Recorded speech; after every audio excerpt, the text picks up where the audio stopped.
Hey, come here. You like pro wrestling? We got a little something for you. Two fans, 3,000 miles away. We each been watching for more than 30 years. Celebrating the art form, the action, the homoeroticism. We ain't rating matches. We ain't analyzing stories. We ain't experts. We just sit down, shut up, and mark out! What's up, everybody? It is not just any edition of Sit Down, Shut Up, Mark Out, a pro wrestling podcast about pro wrestling. It is the 50th edition of Sit Down, Shut Up, Mark Out, a pro wrestling podcast about pro wrestling. I'm Blade Daly, and I am joined by the one, the only, the best there is, the best there was, the best there ever will be, the greatest Canadian pro wrestling podcaster in the history of Canadian pro wrestling podcasts. I'm joined by Joshi, motherfucking G. Joshi, hello. Hey, I Blade fucking Daly. Can you believe it? 50 episodes, and we're both 50 years old now. We're 50 episodes old, Joshi. I mean, we have aged a lot over this last year. We're both 50, literally. Mm-hmm. Yeah, we were just, like we said before, we were just kids when we started this whole thing. We were just kids. We were just wild, stallions and stuff. That's Bill and Ted. We were just young tryhards, and now we're getting older. We got to start thinking about what we do as old people. As old people? I think I'm menopausal. I might be. I'm not sure. Yeah, I definitely am. Yeah. Menopause is a bitch. Anyway, our first episode, we covered AEW Dynasty last year. It came out 2 weeks after we taped it. And it was very late. The first episode, I believe, is titled A Very Late Review of AEW Dynasty. And we haven't missed an episode since then.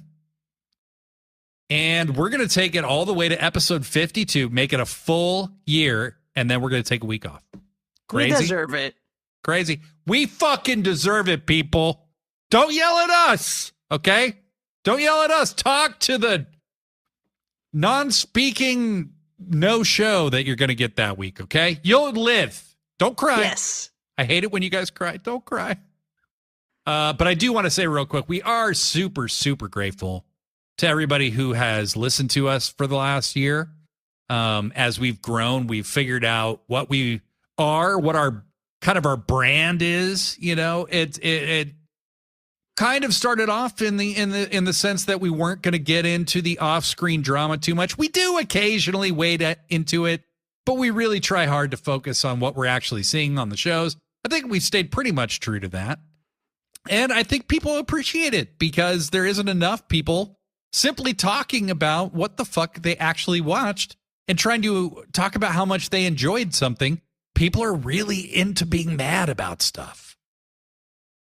Joshi, are you into being mad about stuff? I mean, I try not to be. I mean, you're mad at me a lot. Well, you tend to say things that aren't true. I mean, what do you expect? Yeah, no, I definitely do. I definitely do. But, there's a lot more to life than professional wrestling. And of course, we love it.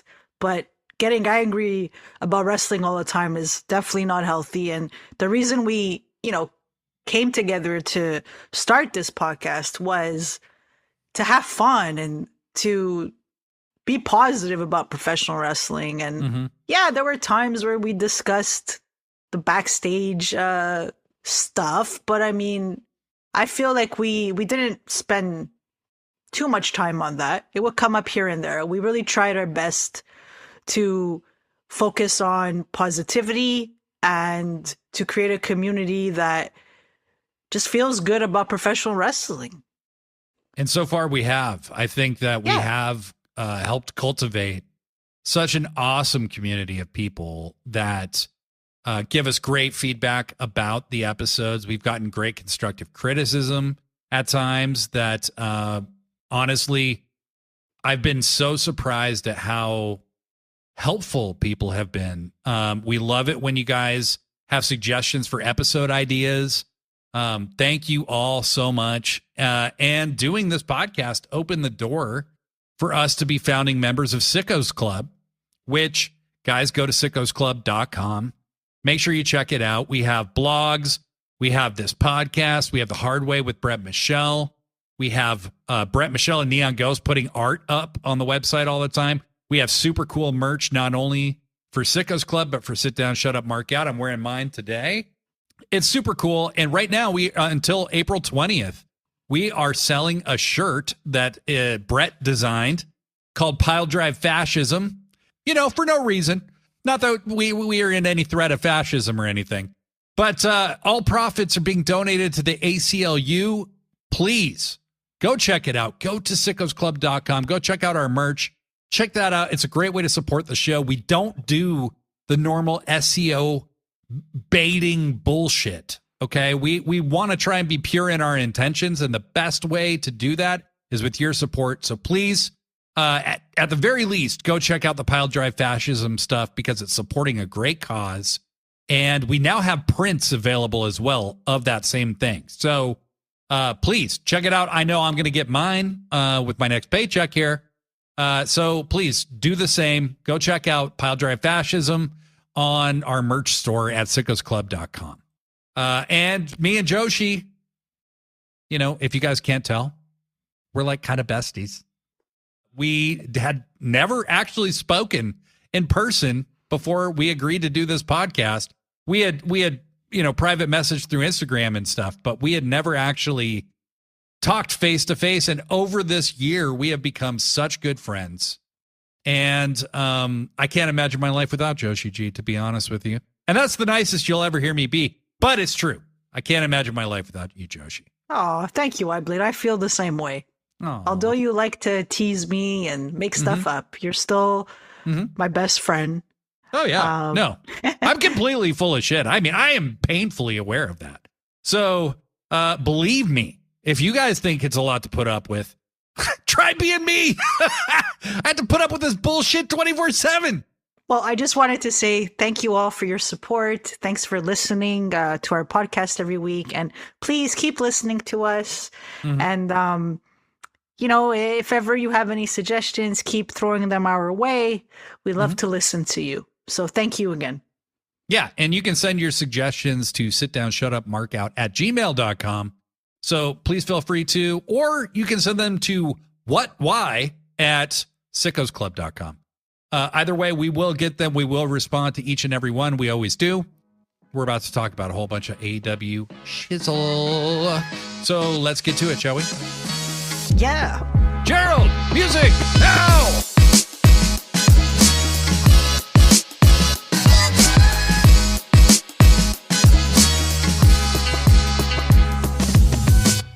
What was this show without Gerald?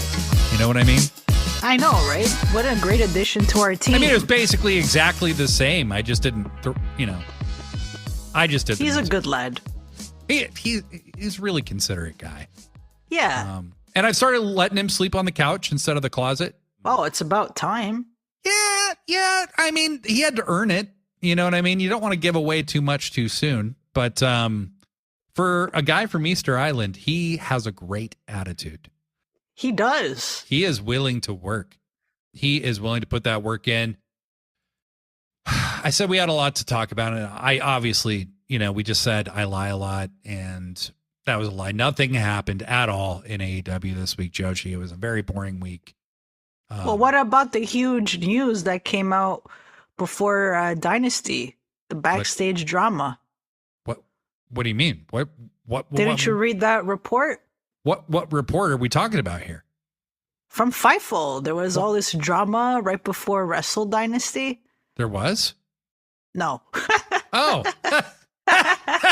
we got used to that for a while, right? We sure did. Yeah, we haven't been flooded with bullshit. Or at least I don't know, I think they try still kind of, but it's not sticking. It's honestly at this point it's Ryan Nemeth all the time, so when it's Ryan Nemeth, we got to do it. We mentioned him, so we're gonna do 5 seconds of just straight laughter. So I'm gonna say his name. We're gonna laugh. Ryan Nemeth. Ryan, you are a fucking dork. Anyway. You're a funny guy. You're a funny guy. Real funny guy, Ryan. What am I? Funny like a fucking... All right. Anyway. Like a clown? I'm here to amuse you? Like a fucking clown? Like I amuse you? Here to fucking amuse you? So this week, AEW presented AEW Dynasty, and the ending really resonated with a lot of people in ways both good and bad. And I would say the loudest people were pretty unhappy. In fact, I saw many people say they were never going to watch AEW again. I saw people say they aren't going to watch for a while. I kind of flooded with that on social media. And that was not what I was expecting to see, because I actually thought the ending of Dynasty was pretty good. But a lot of people did not. You and I felt differently about it, and that's okay. By the way, if you didn't like it, that's totally fine. Okay? It's just we all have our own feelings about it. Did I want Swerve to win? Of course. Of course I want Swerve to win. Because it's Swerve. He's the man. I want him to win every time he's on my screen. Did I think the way he lost actually makes sense for the story and mean the story's actually going to move forward? I did. I thought the Bucks costing him the match, I saw a lot of people say, that makes no sense. And I'm like, actually, it makes a lot of sense. It was pretty heavily indicated that they were involved with the Death Riders in one way or another, and that they were leaving because they were afraid of the Death Riders, and now they're back helping the Death Riders, maybe to avoid getting their asses kicked. And so I thought from a story perspective, it all made sense. I think people just had their hopes up that Swerve was going to win and maybe end the Death Riders. Joshi, share your perspective here. Sure. So I was watching Dynasty, and I knew that there were going to be 2 title changes for sure. So I knew that Bandito was winning the ROH title. Yeah. And that Cole was winning the TNT title. Right. So I say halfway through the show, I said, hey, I don't think Swerve's going to win the world title, unfortunately. Mm-hmm. So I understand why people are disappointed. Mm-hmm. There are fans that don't like the Death Riders. They don't like the story. They think it's been dragging on for a while now. Mm-hmm. And I am one of those people. Yeah. I typically don't enjoy Jon Moxley's matches. They're always overbooked. And they're really repetitive. So I feel this storyline just never picked up any kind of momentum. You know, like they clearly had a plan after they took out Danielson, and then I guess something changed. And for a while, Moxley was just talking in riddles, and it wasn't really clear what was going on. And he was talking about how the AEW wrestlers weren't prepared for what was coming. Essentially, nothing big came out of it. It was just Moxley and his members trying to take over AEW. And that's something that we've already seen in AEW. Last year, the new elite, so to speak, they tried to do that. So for me, I just didn't really understand what was so different about the story. Mm-hmm. And so I haven't been enjoying Jon Moxley's title reign at all. Mm-hmm. I do have a lot of respect for him as a wrestler. Mm-hmm. But the thing is that, and when the Death Riders speak, they talk about how the other AEW wrestlers, they don't have the guts and they're cowards, and they're essentially talking about themselves. They're just hypocrites. Right, right. And I just expected something better out of Moxley as a heel. To me, it's just kind of, I feel Mox as a heel could have been so much better if he would just beat the crap out of everybody without needing everyone else's help. It just feels a tad WWE style to me, which I'm not a fan of. Now, as I said, I didn't expect Swerve to win. But for me, it was more on, man, this Moxley title reign's going to continue. The Death Riders are going to continue. I'm already tuning out of their matches. It was more of that. Now, the Bucks getting involved, I had no problem with that at all. I just wish they would have done it a little bit sooner. Like, let's say if they would have done it in January, I would have felt better, because at that point it's like, okay, finally there's momentum and I'm into this storyline. But it's April now and this is still ongoing and I've already lost interest. So at this point, they could add anybody to the storyline and I just wouldn't be invested. Like, to me, the damage has already been done. So I'm at the point where I just hope that Moxley loses the belt, the title in the next few months. As for whether Swerve should have won or not, I understand why some people took that loss personally, and I completely respect that and I understand that. So I get it, and hopefully those of you that are looking for that hero to put an end to the Death Riders storyline, we'll get that hero really soon. Like, I'm keeping my fingers crossed. I think so. I totally get where you're coming from. And that's a lot of what I heard. And not maybe voiced as eloquently as you just did. People are just frustrated and reacting, and I get that. For me, this story has not been paced well. I have been saying that for months, I will say that for me, since Copeland got involved in the story, it has progressively picked up some steam, because I could see that Copeland wasn't the end guy. Like, I never thought he was going to win a Revolution, right? Like, no. I knew he was totally going to lose, and that his business was really with FTR, which we're going to get into that later, because that was really well done. I needed him to get past Copeland so that they could get to the real meat of this story. And for me, I think it actually would have been very poor storytelling to have Swerve just beat Moxley and end the Death Riders, because that's just saying, hey, fuck this. Just forget everything. None of this meant anything. And there's still been some of that. I think the reason maybe some people are feeling so frustrated is because this story started off with a lot of strong stuff. Like, the way that they murked Danielson was so brutal, right? The way that they took things, out on the roster, and all of the little breadcrumbs that they dropped in the beginning were so suggestive of them working for somebody bigger. Got the Shane McMahon rumors going really strong. Then I saw him sitting behind his mom at her confirmation hearings, and I was like, I'm good with no Shane.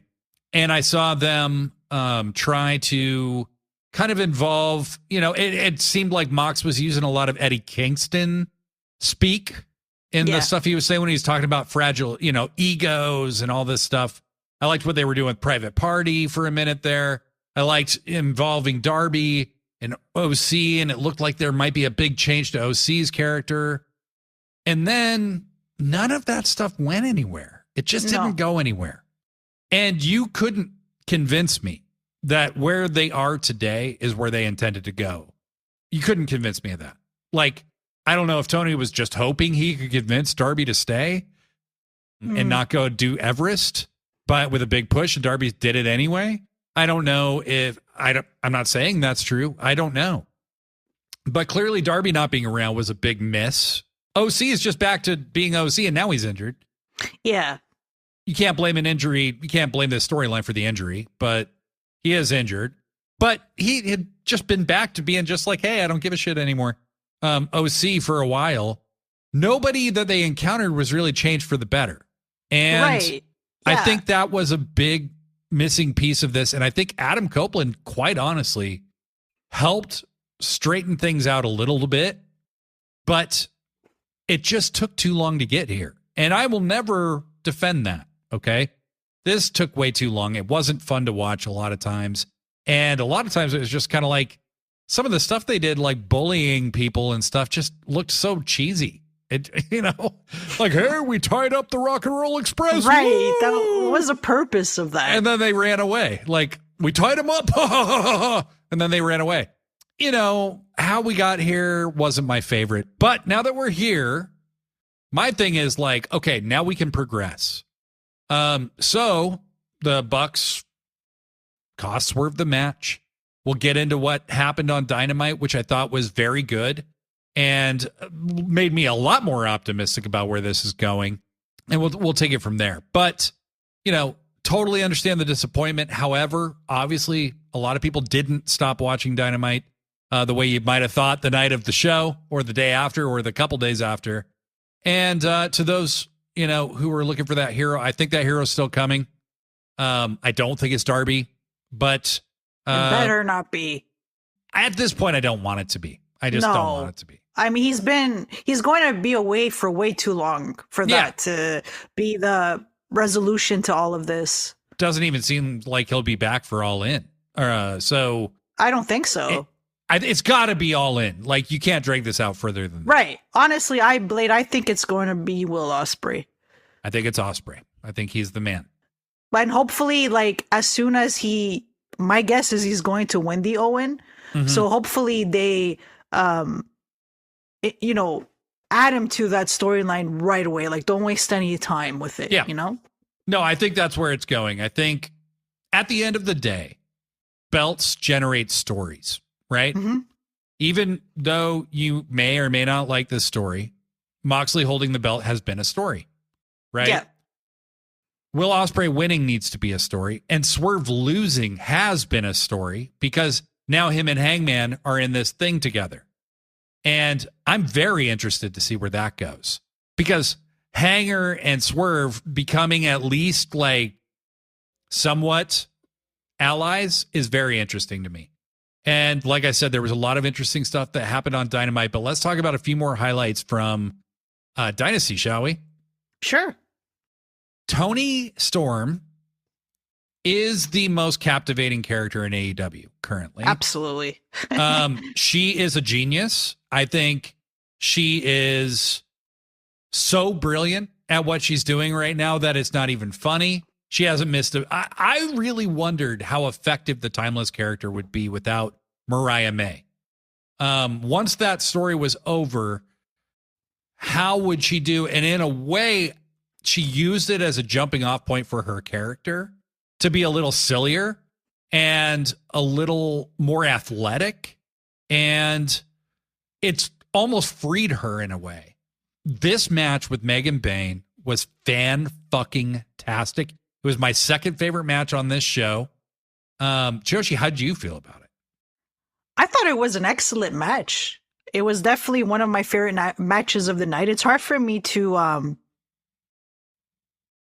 place it because obviously the triple threat was my favorite. I loved Will Ospreay versus Kevin Knight. I loved Fletcher versus Briscoe, and I love this women's match. Yeah. So I don't know how I would rank like those three, but oh my god, they were all so good. This match was absolutely amazing. Mm-hmm. I laughed so hard when they they played that Toni Storm video where she's getting ready for the match and it feels like Rocky, and then she comes out like kind of like strung out weirdo Rocky, where her training regimen's like bizarre. It's exactly what you'd expect from she has Toni like milk Storm on her face or something at some point, and she comes out, like kind of dressed up as Rocky, and Luther she's dressed in Rocky's colors, and Luther is dressed as Luther. Mick. That was so important. It was just so hilarious. Yes. And the match itself was really good, and I have to say, I knew that Megan Bayne was really good. Mm-hmm. And I rewatched this match, by the way, I believe. I rewatched it last night. You rewatched it too? So we knew she was good. I mean, when I was watching her in Stardom, I said, yeah, this woman is terrific.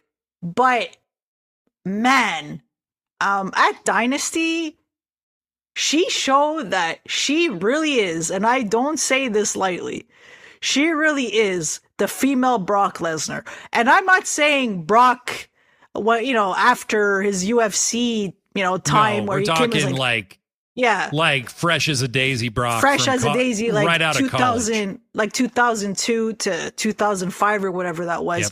Yep. Not suplex F5 Brock. We're talking freaking Brock Lesnar from, I think it was WrestleMania 19 where he wrestled Kurt Angle. That Brock.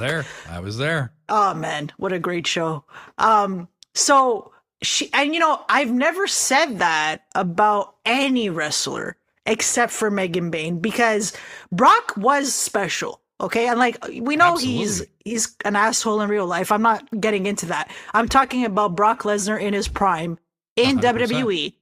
I remember when I first saw him, I thought, oh my God, this guy is like super intimidating. Mhm. And He was terrifying. he was terrifying. And when he started wrestling, I was like, okay, whoa, this guy's a really good wrestler. He's not just a big guy. He can actually go.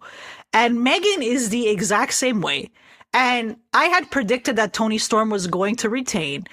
But to be perfectly honest with you, iBlade, if they would have pulled Brock Lesnar and had her win the title from Toni Storm, I wouldn't have been bothered by that at all, because she is an amazing athlete. Her look is just wow. Like, she looks like an Amazon. And she's very confident. She has a lot of personality. I just absolutely love this woman. And, Toni Storm, I think we're all in agreement here. She's the most entertaining wrestler in the world, period. But I got to give it to the Megasis. I can't wait to see what she does next. She is so interesting. I had been talking about a possible Lesnaring of Bane, right? And I didn't think it was too soon for her to lose, to be honest. I remember, when Joshi J filled in for you when we were talking, is it too soon for her to lose? And we were kind of both, yeah, in a way, and no, in another way. The way Toni won this match was exactly the way we predicted last week. It was by the skin of her teeth with that small package, okay? That she calls the big package. The big package. And Toni survived by just almost by the smallest thread. Yeah. Megasis made everyone a believer in this match. And whether you wanted her to win, whether you thought she should win so soon or not, this lady can go. And when you understand they did a great job explaining her athletic background, that she was wrestling boys in high school.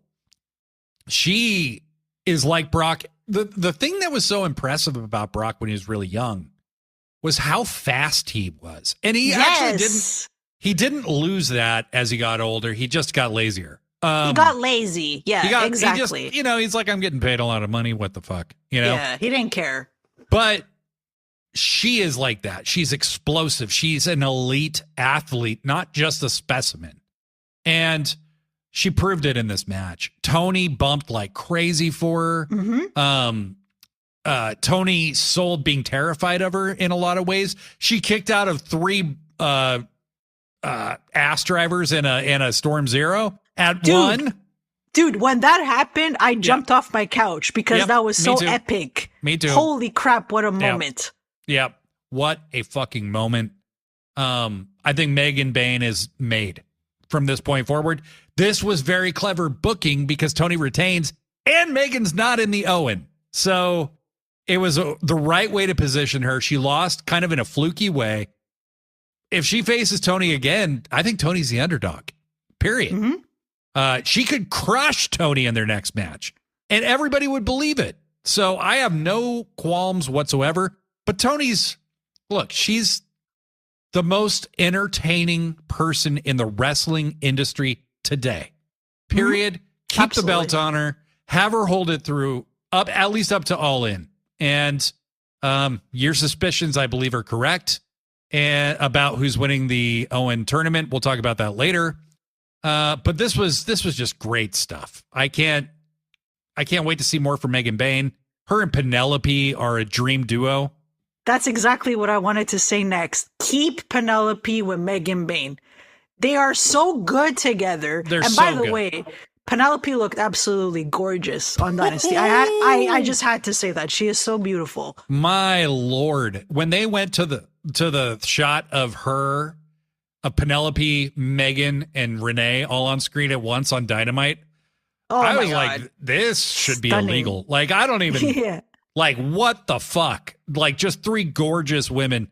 And I mean that in the most respectful way possible. They are just stunning women. Yeah. Holy crap. I know. But Megan's gradually talking a little more too. And yeah. She's starting to she's talk doing a good job when she does talk. Yeah. It's just that Penelope has been so entertaining with her. You know, when and Luther, I love, when Luther carried her out because she kept interfering. Mm-hmm. And he kind of acted like the old Luther for a minute there. Yeah. I gotta say, Joey Janela is a lucky dude, and Kip Sabian is currently a lucky guy, for sure. My Lord. My Lord. Holy shit. But just seeing Penelope I think she's a bigger star now than she was before. Like, me too. Absolutely. She's on Dynamite every week, you know, like, or on Collision. I mean, she's always on one of the shows, and people look forward to seeing her. Like, I'm really impressed with her matches. I'm really impressed with her presence as a character. She is a star. She's becoming a star right in front of our eyes with Megan Bain. And I think that's so cool. Something else that was super cool. We knew this was coming, and it was executed so well. It didn't matter that you knew it was coming. It was still jarring. It was still shocking. And they had been teasing for weeks that Dax Harwood was kind of being an asshole, starting to get frustrated with Adam Copeland, seemed to be kind of backhandedly blaming Adam for them not being the tag champs, was tired of them losing, was mad at Copeland for not winning the world title, and kind of being a backhanded prick about it. But what they had also been teasing was that Cash kind of was siding with Copeland. And Joshi, we called this. There's no fucking way they're going to break up FTR. They weren't going to break up FTR. No. Those two belong together. No. They're two legendaries. So you knew that eventually they're both turning. But the way they did this was so masterful. So Cope rated FTR. I think they've had like 2-3 matches together for people that have this much gear made with their initials on it. They've had a few matches together. You know, the first Dynamite on Max, they teamed up. I think maybe one other time after that, they were fighting the Trios champs. They were fighting Pac and Yuta and Claudio. Mm-hmm. And they had a very good match. This was very, I rewatched this last night as well.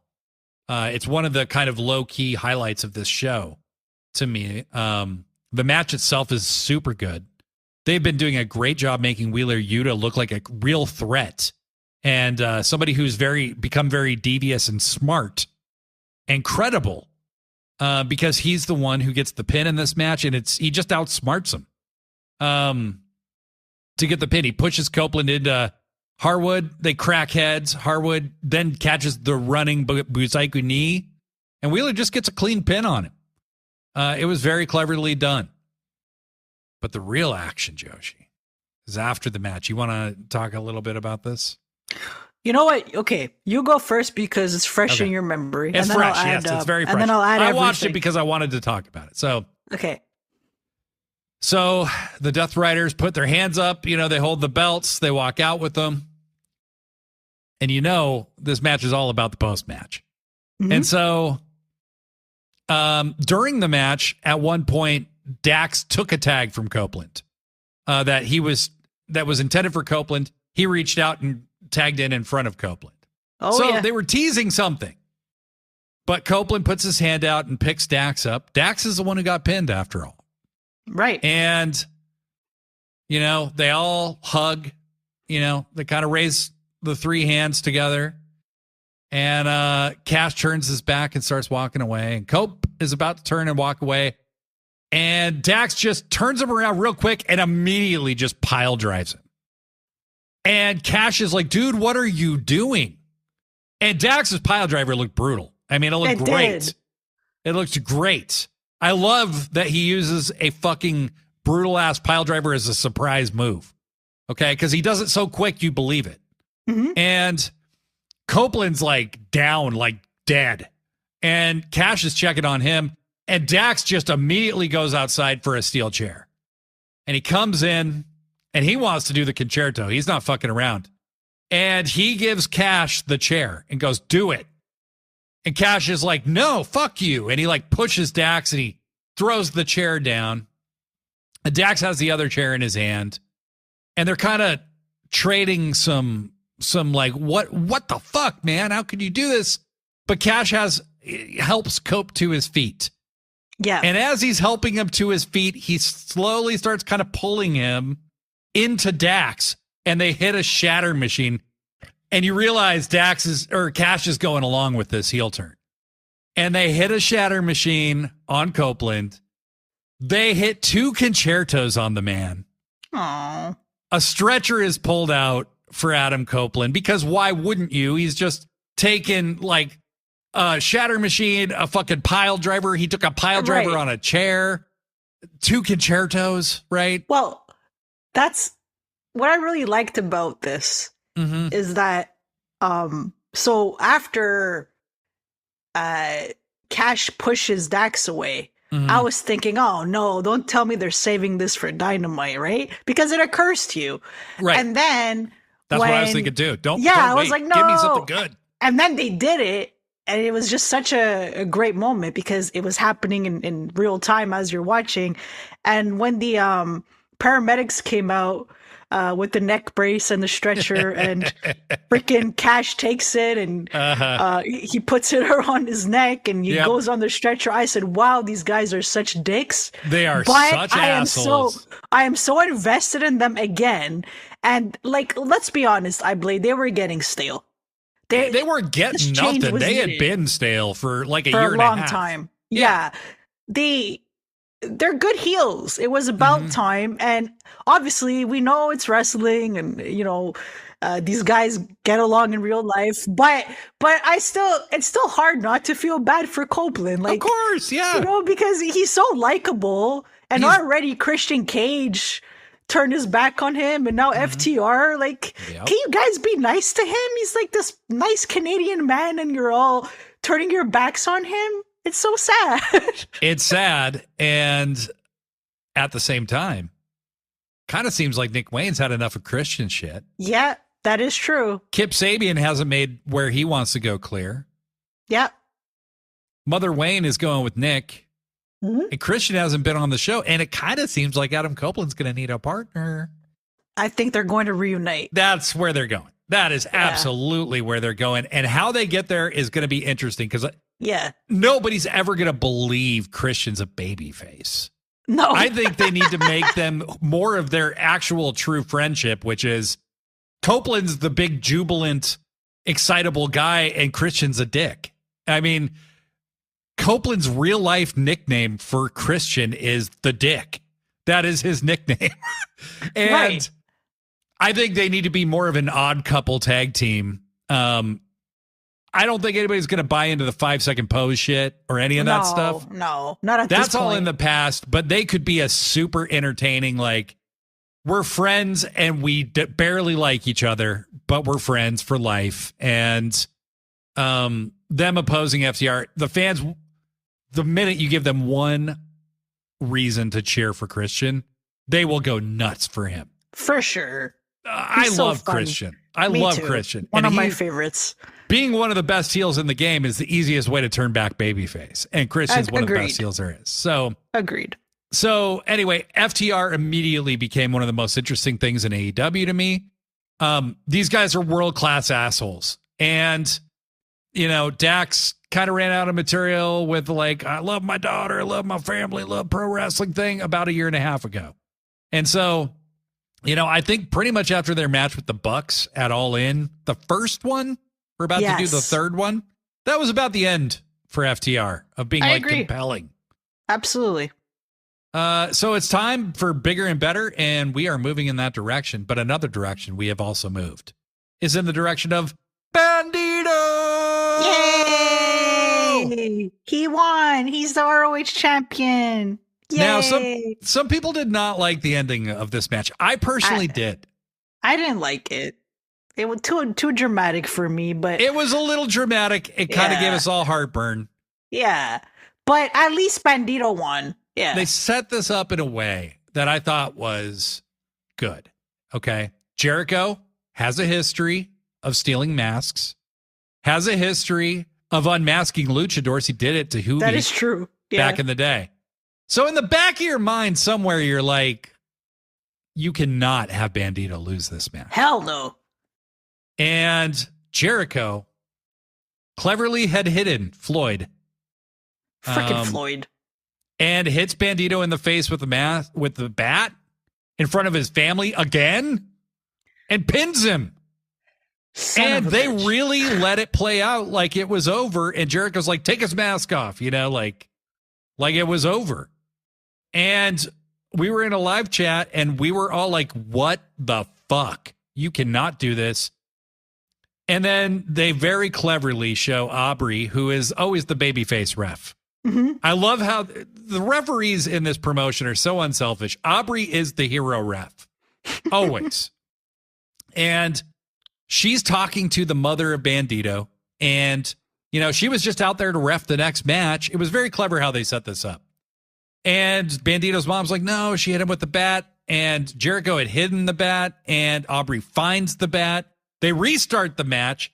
And Bandito just pins Jericho like in a few seconds with a 21 plex. Bandito's your new Ring of Honor world champion. Jericho is pissed off. This was, to me, it was well done. AEW got to fuck with you for a minute and make us all think Bandito's losing the mask, which we all said was completely unacceptable. And there was no reason for Jericho to win this match, which is also true.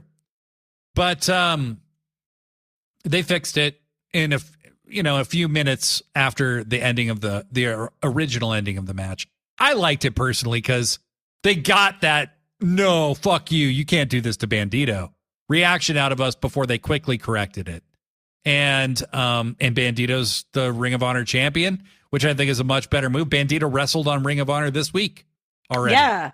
Oh my God, the ROH champion is actually there. He's on the show. They needed this. Absolutely. It's about freaking time. So happy for Bandito.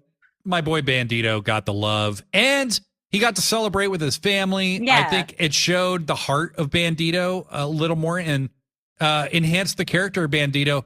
People can say what they want about Jericho, and I saw after this match people going, why can't he just take a clean finish? Guys, it was a clean finish. He cheated to try and end the match. The match got restarted, and then he just got his ass pinned. Bandito didn't cheat to beat him. No, he just beat him. It was a clean finish. Absolutely. Yeah. And Jericho did a great job to build to this match. I will say that.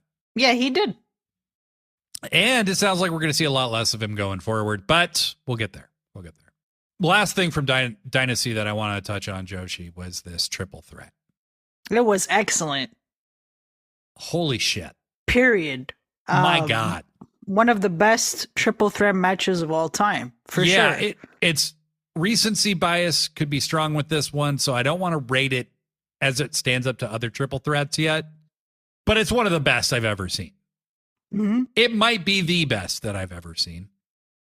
Just to enlighten everybody, Kenny Omega, Speedball, Mike Bailey, and Ricochet in a triple threat for the International Championship. The amount of PWG style spots in this were super fun. It is not easy to take the PWG style and transfer it to a bigger stage. I think people don't understand that there's like a lot of adaptation that comes with that. But these were the three guys to do it. And I think the person who came out actually looking the best was Speedball. Without a doubt. Kenny wants Speedball to get over, and Ricochet as well. And they both worked damn hard to get Speedball over in this match. He is over. The fans love this guy. Yep. And his wrestling style is so innovative. Mm-hmm. It's so hard-hitting. He just fits so well in AEW. It's amazing. I can't see him anywhere else now. Mm-hmm. And of course, Ricochet was really entertaining in that match. And when Kenny and Speedball would like gang up on Ricochet, I would laugh so hard. And now the fans like to call him bald and all that. And they slapped his head, Yeah, that so made me many laugh. times. Like this poor guy now, when he wrestles a match, he has to get slapped in the head. Yeah. I don't think there's a way to work that. Okay. You really have to slap the guy in the head to make that sound. And poor Ricochet has to take like head abuse every time he wrestles now. But one of the highlights of the match was, and this is very appropriate given the people involved, was when Ricochet takes the headset and starts doing commentary while proclaiming how he's the best, blah, blah, blah, blah, blah. And off camera, you can tell something's about to happen. And Speedball runs and just kicks him straight in the fucking head. And he puts the headset on. And this is where Speedball Mike Bailey made a lifelong fan out of me. I have been saying, in error, I am now admitting, in error, I have been saying Mike Bailey needs more of an edge.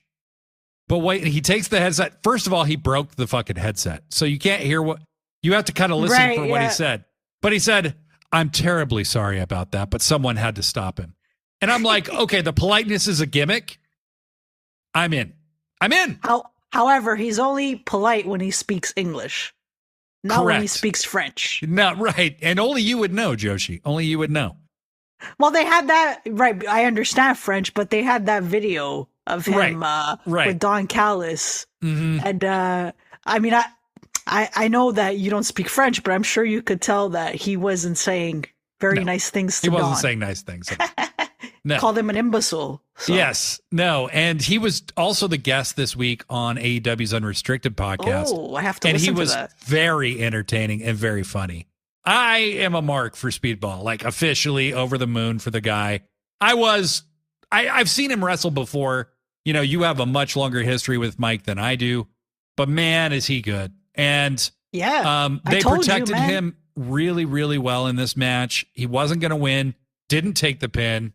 The ending with the avalanche one-winged angel. Oh my God. And Speedball tied up in the ropes. That was so good. That was so Speedball clever. sold his knee like insanely well. And Kenny really, for the majority of this match, this kind of thing, look, Kenny's changing his style, guys. It is happening. He isn't doing as many big spots because I don't think that's good for him. He is selling a lot more. And when he does the big stuff, and when he hits a V-trigger, it really matters. And I think he's going to start doing more submission stuff. He did break out a few submission moves in this. And they were impressive. They were great. They looked very good. Kenny's done some MMA. I mean, this guy does know something about fighting. So, like, he did an ankle lock to Speedball at one point. He did something else that I can't remember right now. But Kenny sold a lot of this match, and he sold Speedball's kicks like they were death. Like, he could have been pinned if Ricochet hadn't broken it up twice. And he just laid on his ass like he was out for a while after taking these kicks. Ricochet, he's just fucking great. He's better. He's in his prime right now. He is doing his best work ever. I was actually really surprised that Ricochet got pinned because I thought that Bailey was going to take the pin. And I thought he was too. And he didn't, which is a huge relief because I think they need to protect Mike Bailey. He's just way too over. You can't have him lose right now. So for me, this was a show where they made all the right calls, even though I was shocked when I went on socials afterwards to see how upset people were. That all bodes very well for Swerve, by the way. Yeah. Okay. Swerve is your guy. Okay. And it was very clear from Dynamite that he wasn't hurt one bit by any of it. And so we'll get to that next. But all in all, Joshi, I thought this was a fantastic show. There was a lot of other great stuff. Be sure to check out Will Ospreay and Kevin Knight. That was an excellent match. Kevin Knight is going to be a major star. So good. And he revealed that he's going to be in the best of the Super Juniors this year. Yes. As is Nick Wayne. Yep. And that he's still under contract to New Japan. So that came out the other day. So Kevin Knight still involved with New Japan. But man, him and Ospreay had a classic. Briscoe and Fletcher had a classic. The only reason I'm not mentioning them right now is because we have Dynamite to talk about too. And there was some fallout from this show that I thought was really good and worth mentioning. But hats off to AEW. The great programming continues. And this Death Riders thing is moving along now. And I'm excited to see where it goes. So, Gerald, if you wouldn't mind.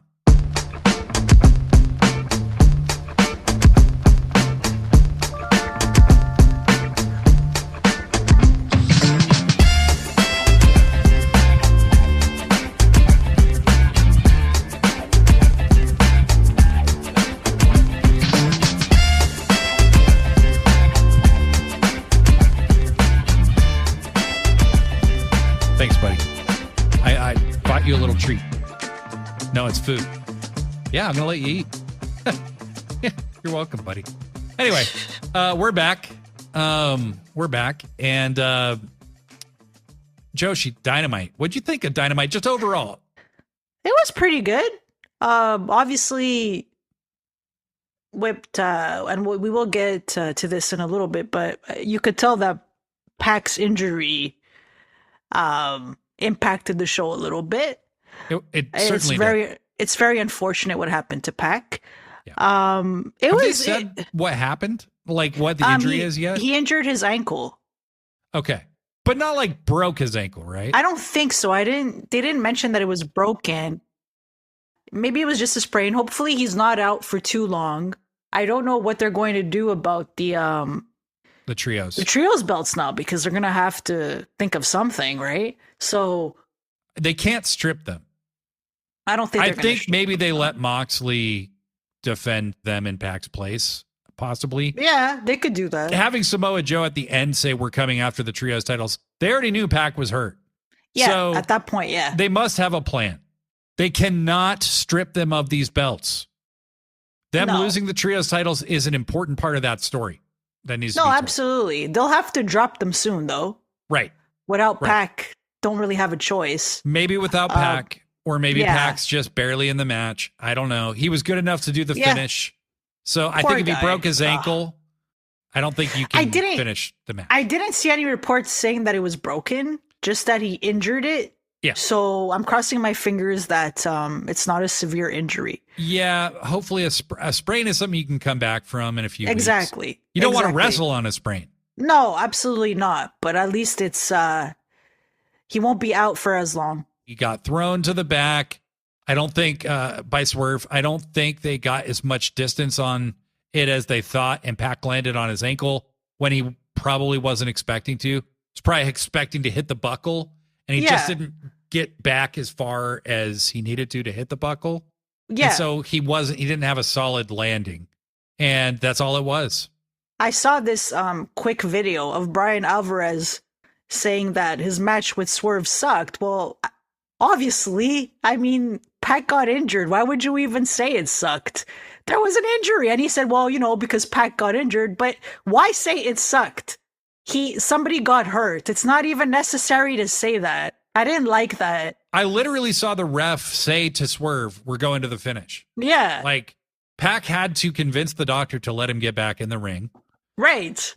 Somebody said they heard Pac audibly apologizing to Swerve Aww. because he got hurt. It's not his fault. It's not his fault. He was going to take the loss one way or the other. We all knew that. But it just was a very short match because it had to be. But the guy fought to take the finish and put Swerve over. Yeah. At the end of the day, it sucks. The injury bug has bitten AEW kind of hard lately. Yeah. Seems like it comes in waves like that with the talent, unfortunately. But it does. And it did. Yeah. And so they're making the best of it. I hope Pac can come back really quick because he is an important player in this whole big angle. So we'll just see where it goes from there. But the Moxley wrestled Shibata in a very short match that I was a little disappointed in, honestly. Okay. I was very disappointed with that match. Clean loss, though. Clean loss, but Shibata deserved better than that. The match was short, and it really wasn't a great match. He just got choked out, like, really fast. Yeah, I wasn't a fan of that. And the show opened with the Death Riders promo, didn't it? Yep, opened with the Death Riders promo, and they basically said, hey, Bucks, you should be very careful about the next move you make. Right. Because, kind of like, I know you helped me. I know you like beat Swerve for me kind of. But I didn't need you to, and you should be very careful. The Bucks come out after the match. Moxley doesn't stick around. Mm-hmm. And the Bucks, I thought, cut a pretty good promo. I didn't think it was like the greatest promo they've ever done, but I thought it was fine enough. And what I did love, basically somebody predicted this exact thing, was that that the Bucks would say that they did this for Hangman. And sure enough, the Bucks said they did it for Hangman. I think that adds a cool wrinkle into the middle of this whole thing. Because you'll remember last year, Swerve both dunked on the Bucks a bunch of times while he was the champion and said, basically you guys are pathetic. And it showed how he had kind of gotten to them. And he was part of the winning team that shut down their whole takeover of AEW. Right. And led to them becoming less of a factor in AEW for the next few months till they took a break. So they said they did this for Hangman. They're lying. They did this for themselves. They're narcissistic assholes. But they also said this was kind of a peace offering to the Death Riders and that they wanted to join up with the Death Riders. What did you think of that? So them wanting to help their buddy Hangman Page. Obviously, it's a load of crap, bullshit, but yeah, I did enjoy that nonetheless. I would have personally liked if the Bucks and the Death Riders were more closely aligned. Like I'm sure they are going to team up. That's my guess in the future, but I was hoping that they would be on the same page at this point. It didn't seem that way on Dynamite. They're just not. So I did find that a little bit weird, but we'll see. We'll see where this goes. Well, they've changed the scope of the angle. Yeah. It's less satisfying than it could have been, than the way they originally set it up. Yeah. Because, as the Bucks are talking, whom should appear, Joshi? But one wild Kenneth Jerome Bonaparte Omega. Mm-hmm. And Kenny comes out, and the crowd goes apeshit. I will always prefer Battle Cry to that Final Fantasy music, by the way. Same here. Now, he only uses the Final Fantasy music on pay-per-views, so I don't mind. But I'll always prefer Battle Cry. So that music hits, the crowd goes nuts, Kenny comes out. And he straight up just clowned these guys. But Kenny says, hey, last time we saw you guys, you're shredding documents. Hey, I'm going to spoil it for you guys. You guys were just obviously shredding receipts because of all your ill-begotten gains, your inappropriate spending, on that really nice chair that faces your bed in the master bedroom. Basically, Kenny called Matt Jackson a cuck, which was hilarious. The way Kenny delivered this was very funny. And he basically was just like, you guys are frauds and you suck. Mm-hmm. I got to admit, as a fan, I was a little disappointed that they're kind of like, seems like they're burying the receipts thing and that the shredding doesn't really mean anything. That was a disappointment to me because it felt like they were building towards some giant conspiracy of some type. And now it just seems like the Death Riders and the Bucks are going to become convenient allies. And that's not nearly as compelling. Let's be honest. I feel the same way as you. Absolutely. They should have done more with the shredded papers because it did seem like a really big deal back in October, whenever the heck that was. End of October. End of October. As for Kenny's promo, it was okay. I did find it a little bit cheesy and he did ramble a bit here and there. So for me, the best part of that whole thing was actually the Bucks talking and being complete assholes. Yeah. And I love Kenny Omega. I love him a lot. It's just with very promos. Surprised to hear this. Yeah. With just promos, sometimes I feel them. Sometimes I'm like, they're okay. See, I actually really liked this promo. I thought that Kenny comes off as very likable. And For sure, he's likable, yeah. I didn't think he was like wasting time. I just thought, I think it's like your mileage may vary on the humor. And Kenny kind of has a teenage sense of humor. And so he made kind of like dunk jokes on the Bucks, and I thought they were fun. Kenny starts approaching the ring, and the Bucks look like they're scared, and then Okada's music hits. And it looks like, we didn't mention at the end of that triple threat that Okada came out and confronted Kenny again. Yep. We're getting that match soon. All in, baby. Sure looks like it's at All In. And so we're going to get Kenny and Okada. But Okada comes out to kind of back up the Bucks. And then Swerve's music hits. Yeah. The Bucks and Okada run away. And Kenny and Swerve did a fist bump, which made me unreasonably happy. Me too. Because they're going to be buddies. And Swerve's going to get the Kenny endorsement. And that makes me super happy. Okada and the Bucks kind of walk off. Okay. There's a wild Jack Perry somewhere out there. We don't know where he is yet, but. And Okada's wearing clothes that are just way too big for him. Okada's wearing a comically large suit. Yeah. The comically large suit. Yes. I did find that very funny. And so Swerve then immediately has a match with Pac. That results in the injury we talked about. Swerve quickly pins him and takes the match. And then Swerve talks about how he's going to go buck hunting. But, or actually, he said that before. So he said that before the match. And so Swerve's chasing the Young Bucks. He's going to be chasing them. Kenny and Swerve kind of had a polite interaction that was very brief.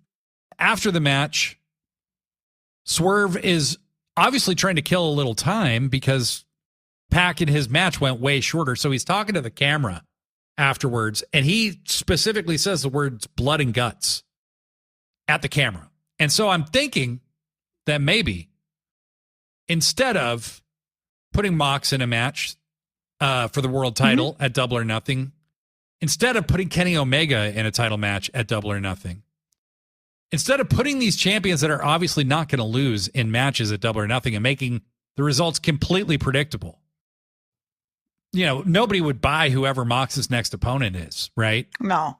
Like, you want Mox to fight for the title again at All In. Because that's the next time it seems believable he would lose. And so, Kenny, same thing. They're building to Okada and Kenny at All In.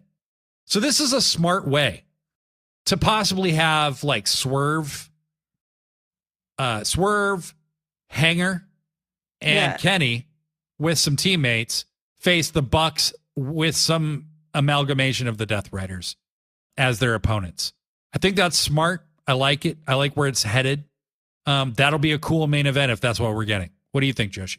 I completely agree. I don't see them in any singles matches at Double or Nothing, so why not just put them all in a blood and guts match? It makes the most sense. Yep. And I feel like traditionally, maybe not last year, but especially during the pandemic, we would get the champions in these multi-men matches like Stadium Stampede and all that. Right. So, you know what? Why not do something like that again? Makes the most sense. Yeah. 100%. There's no use putting Moxley in a title match because nobody's going to buy whoever his opponent is. And I think that it would cost them pay-per-view buys because the result seems like a foregone conclusion. Exactly. It would be predictable. Right. It used to seem like that was people's biggest complaint about AEW was that it was predictable. And they've really become a lot less predictable the last year. Yeah, I agree. I would give that to Tony, big time. The Hurt Syndicate and MJF had a promo that I thought was pretty entertaining. Okay, it was funny. MJF was so freaking funny in this promo. He's becoming the old MJF again, and I am enjoying it.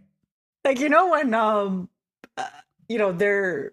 they're celebrating and they're all standing together and MJF comes out and he just stands next to them like he's part of the faction. What the hell, dude? They don't watch you. He doesn't look like he fits at all. No. It was so funny. It's really hilarious. Anytime people who have been in the WWE system forever come to AEW, they ought somehow just become better promos. So MJF wants a bunch of credit for helping them beat the Learning Tree, Brian Keith and Big Bill at Dynasty. And Lashley's like, we didn't need your help. And Lashley literally had some mic time that wasn't the cringiest shit I've ever heard in my life. I agree. For the first time ever, Bobby actually was good on the mic. He was way better than he normally is. And they put it up to a vote whether MJF's in. And Shelton's like, so MVP's thumbs up. Shelton was thumbs in the middle, then thumbs down. And Bobby didn't even need to vote because you have to get all three of them to give you the thumbs up. Right. And we know where he stands. Now, something that I found interesting about this. And then they walk away and leave MJF. What the hell? And I love how MJF always calls MVP Montel. Yes, like, me too. He only calls him Montel. Like, what the hell, Montel? You know? I just can't get over him just standing next to them, acting like he's part of yeah, because like Shelton and Bobby do that thing where they're in suits and they like stand very stoically with their hands together. And MJF came and just stood shoulder to shoulder with Shelton and put his head down like Shelton did. Like he blended in. That was fucking hilarious. Because he just stands out for so many reasons. He's not nearly as imposing as either of those guys. No. Physically. And he's shorter. He's short. He's white. You know, there's so many reasons he doesn't blend in. But that was great. Great shit. It was. I need to stop freaking laughing about this. No, you don't. So go ahead. No, you don't. It was funny. It was funny. It was. You were going to say something. Sorry. And then I started laughing again. Okay. Well, before this segment, they had a very interesting thing where they recounted the events of Dynasty and they showed the FTR heel turn that we described. And Tony Schiavone then cut this promo like, you bastards, you guys are the pinnacle of dickheads everywhere, basically. And he uses the word pinnacle. Mm-hmm. Now, for those of you who don't remember, because it was a very short-lived thing, the Pinnacle was a faction in AEW with FTR, Sean Spears, Wardlow, and the leader was MJF. And so to say that seemed kind of suggestive to me. Otherwise, why have Schiavone, of all people, be the ones to do this? But he mentions the Pinnacle after an FTR bit and right before MJF came out. I thought that was an interesting bit of possible. I don't think MJF's getting into the Hurt Syndicate the more I think about it. No, he's not. However, putting Wardlow back with MJF and FTR could be very entertaining. And a much better use of Wardlow than anything he was doing prior to this. Also, shout out, they renamed the Undisputed Kingdom on this episode as well. They are now Paragon, which I think is such a better name than the Undisputed Kingdom. One, I don't want to hear them say Undisputed anymore. I'm tired of it. That's an NXT thing. And two, the Undisputed Kingdom was a joke. I mean, it just sucked. Okay? Mm-hmm. And obviously, the dudes from the Kingdom aren't really even a part of this anymore. So Taven and Bennett are gone. You know, Adam Cole, by the way, won the TNT title from Daniel Garcia. We didn't have time to mention that, but he did win it in a pretty good match that the crowd was very tired for. And I'm glad. I'm glad Adam Cole's the TNT champion. It would seem that MJF, he's not in the Hurt Syndicate, and he is not going to be in the Hurt Syndicate, I don't think. I would much rather see him turn the Hurt Syndicate babyface by teaming up with FTR. I think the Hurt Syndicate, they're pretty much baby faces at this point anyway, so you might as well go all in with that. 100%. And they had that video on social media. X, I guess. Yeah, on social media where Swerve and MVP shook hands or fist bumped. I can't remember which one they did. They showed each other respect. Yeah, I can see them joining forces at some point. With Nana instead of booting Nana. With Nana. Right. Yes. Right. So, very interesting doings. But if they want to put Swerve with the Hurt Syndicate and Nana's a part of it with Swerve.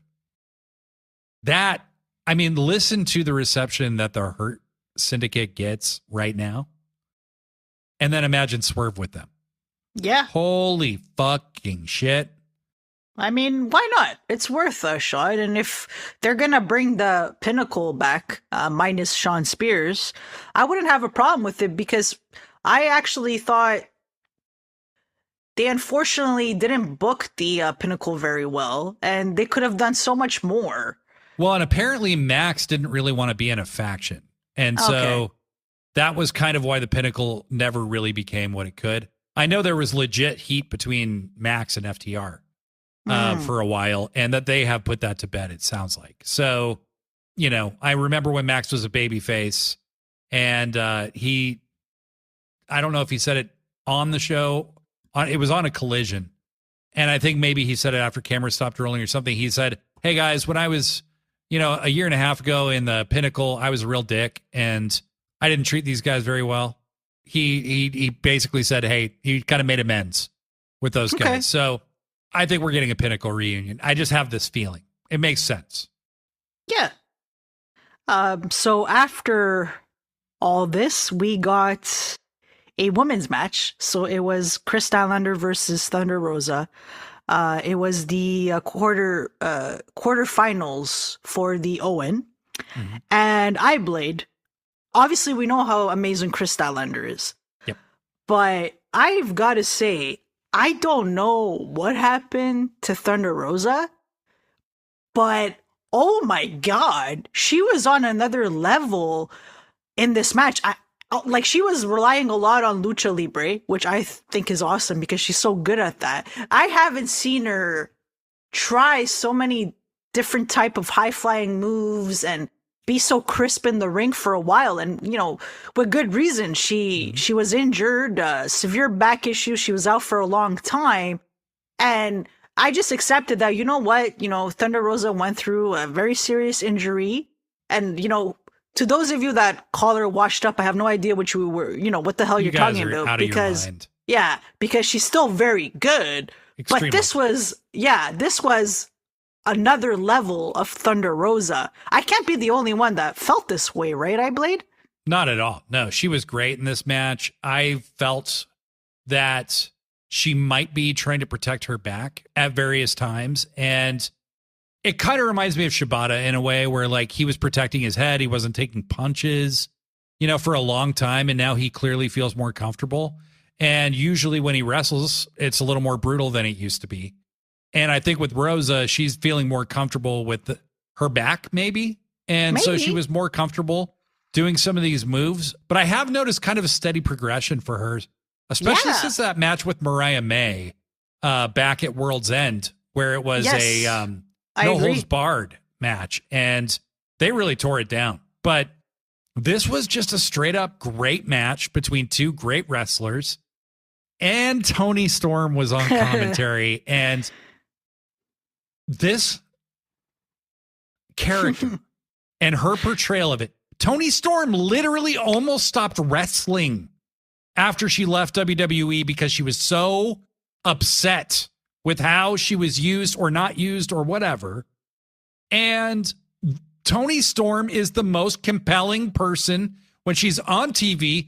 Absolutely anyone would find her funny. You don't even have to like wrestling to like Toni Storm. I was just talking with some homies in the Discord about this. Toby Newell brought this up.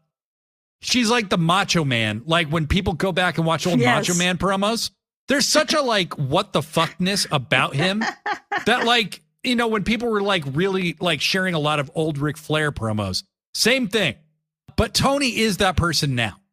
Like The Rock was this person. That's why he became such a big celebrity in the first place, was because his promos were funny outside of wrestling.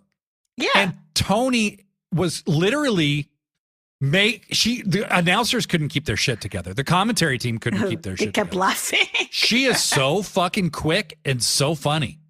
Yes. Oh, you know which part I liked a lot? I loved everything, but I remember this clearly. What she said, she was talking about Thunder Rosa, and she's like, "Yeah, we're the Thunder tits, you know? Yeah, and then yeah. she said, Chris and I would be the Thunder Ties. And then she said, Tony Schiavone and I, we just be tits. And then everyone's just laughing like crazy. Poor Tony Schiavone. He's such a good sport about it. Oh my God. Oh my God. And shout out to Tony Schiavone.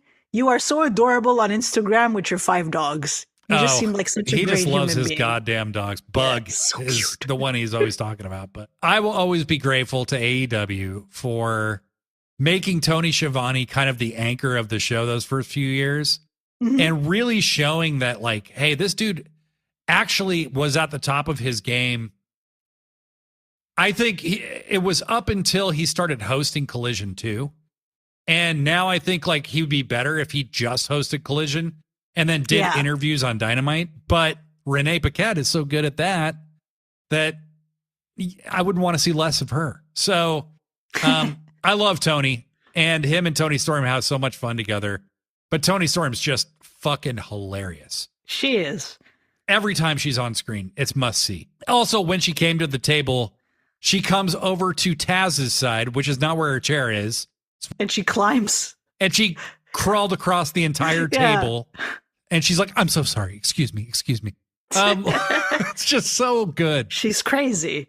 Statlander gets the win in a clean finish that was just very, very good.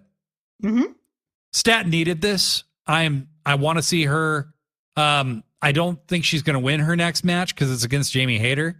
But we're getting Jamie Hayter versus Chris Statlander, are y'all? Like, hell yeah. Fuck yeah. That's a match. So exciting. I really want to see. So just great match. Great involvement of Tony. Awesome all the way around. The last really noteworthy thing that happened on the show is actually involving one Chris Jericho. He comes out, he says it's TV time, and the learning tree comes out, and they're prepared to get yelled at. Because Jericho's mad that they didn't win the tag titles, and Big Bill says, I'm not really comfortable I came here to learn from you, but I am not comfortable being your bitch, basically. And I am not comfortable having you yell at me. That's not why I'm here.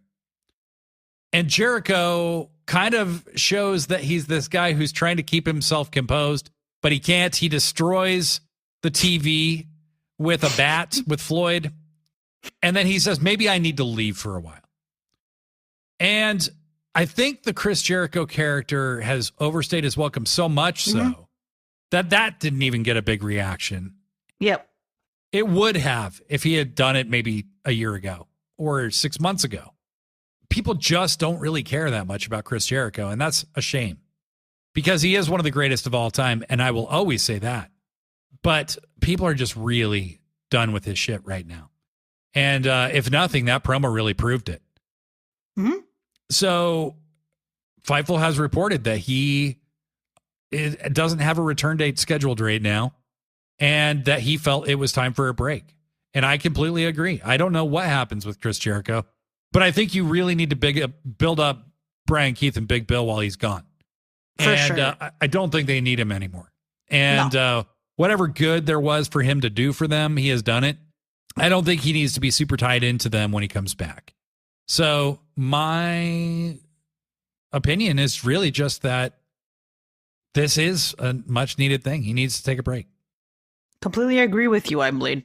The other thing I wanted to talk about very quickly, and this was the best part of Dynamite, in my opinion, was that multi-man match with Ospreay, Speedball Mike Bailey, Kevin Knight, and Mark Briscoe versus The Crew, Ricochet, and Beast Martos. That match was awesome. I would like to see a check or something, though. Show me the money. I want to, give it to them. I would like to see that. An all-timer babyface, like Survivor Series style, like promo before the match. Ricochet made himself the captain of the team, which nobody wanted. And it was just a total dick. And Crew and everybody were like, dude, you're not the captain. Get the fuck out of here. And then the baby faces cut a promo in a tunnel for some reason, like a sewer tunnel. Like, what the hell was this? What was that? And Ospreay has the weirdest hair in this thing. But he's like super jacked and he's just like, what are we going to do with the winning boys? I'm going to go to Disney World. what are you going to do, Speedball? And Speedball goes, I'm going to buy some shoes. Finally. And, yeah. And Speedball standing in a sewer tunnel with the fucking no shoes on. And Kevin Knight says something about going to a theme park or something. I don't remember what he said. And then Ospreay goes, Mark, what are you going to do with your winnings? And he goes, the best response. Yeah, he's like, I'm going to diversify my portfolio. Sorry, I had to say it because it was so funny. It's just funny. I mean, I get it. Diversify my portfolio. So good. Mark Briscoe has become a legend in this AEW run, just all on his own. Is it weird that the guy's like 40 years old and I kind of feel like he's in his prime right now? Like No, I feel the same way. His matches are so good. He had an incredible match. I mean, that we didn't even have time to talk about. With Fletcher, who low-key, they just have an amazing rivalry. Yeah. Since the Continental Classic where Briscoe upset him, they have had 3 or 4 incredible matches. And every time it's better and better. And the one at Double or Nothing was their best, I think. And that was a 5-star match, the first one that they had. And I actually think they outdid it at Dynasty. So all in all, AEW, I think, is on a great course right now. I don't care about ratings usually, but I was unusually curious this week just because so many people I had seen say they were going to stop watching or whatever. Ratings went up by like not a little, like a lot. People were very interested in this show. So, I haven't seen a mass tune out by any measure. Next week, they are doing the, hey, we beat fucking Nitro. Yeah. In Boston. It's very possible we could see Mercedes versus Athena. Oh, we will. I think it's probably coming. And and that will be the main event next week, I'm fairly certain. I'll full speed ahead. Whether you like this Death Rider story or not, we are building to the conclusion of it over the next few months. And I think it'll get drastically better than it's been. But no matter how you feel about it, you got Hangman involved in some interesting shit with Swerve. You got these guys trying to figure out how to make amends. You got Kenny dapping Swerve. Like, come on. That's good shit, There's pal. some good stuff. And you've got the extraordinary timeless Tony Storm. Oh, my God. So great. You got Speedball Mike Bailey running wild. Yeah. You got Will Ospreay as your likely Owen Hart winner. Mm-hmm. They've been teasing Ospreay versus Mox when Ospreay was still in New Japan. That's true. They did, all they did was a triple threat, but they had been teasing that they would fight each other someday in a singles match for a really long time. I at one point thought Ospreay was going to fight Moxley at a Wrestle Kingdom where it ended up being Finlay versus the two of them. So that's a first time ever singles match. So I'm excited about that and much more excited about Ospreay maybe being the face of AEW and being crowned as like the supreme babyface at All In. I'm very excited about that. Joshi, any more thoughts for you? Sure. Just a couple of thoughts. First thing, it doesn't seem like Megan Bayne is done with Toni Storm yet, based on her backstage promo. So I wonder if she gets a rematch at Double or Nothing. Or she just goes on a fucking rampage one way. Or she goes on a rampage. Second thing, I'm pretty sure it's going to be Mercedes versus Athena. So we'll wait to see if it's confirmed. But if that is what's happening, I do think Mercedes is going to win with the help of the Renegade twins. Sounds that way. And then I think Athena will screw her in the final. That's what I'm thinking too. Yeah. Yeah. And Jamie Hayter will probably win the Owen, and that will be awesome. And then she will go apeshit on Toni Storm and torture her in the build to All In. That's my guess. Yeah, that would be so satisfying. Hell yeah. So I really hope that's the direction they go. But Joshi, happy 50th episode, friend. Happy 50th. We got 50 more. We got 500 more. Who knows? We're going to be doing this for a long time, people. When we're 80. Until next time, I'm Blade Daly. I'm Joshi G. Pro wrestling forever.